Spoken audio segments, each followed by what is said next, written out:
talk about homeschooling for a minute. Now, this would be an extremely long video just to put everything in one video, so I'm just going to break it down.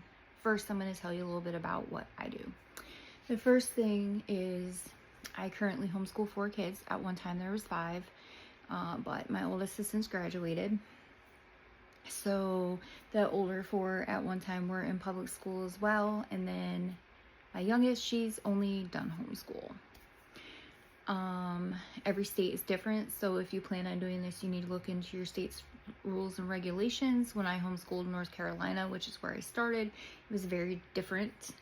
When I initially started, the rules were you had to register with the state, and there was some paperwork that had to go back and forth, and then you would give your school a name, and you had like a year to get the curriculum for that year done.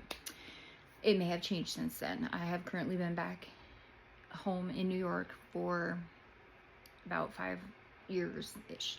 So a lot could change in 5 years. However, in New York, your kids, you have to write a letter of intent to whatever school district you're in, and then you have to submit quarterly grades, as well as they have to do an end-of-year assessment. For us, I do my homeschooling all year round, but I'm more lenient in the off months. I just like to keep my kids on somewhat of a schedule.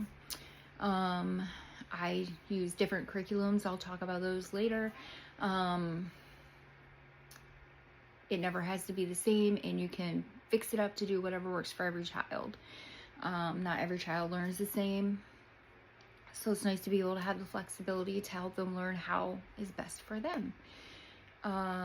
Plus, your schedule is able to be flexible as long as you get the hours and the education in. It doesn't matter.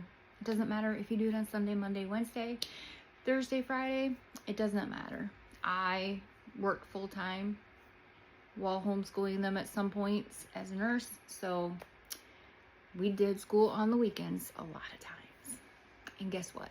They all survived.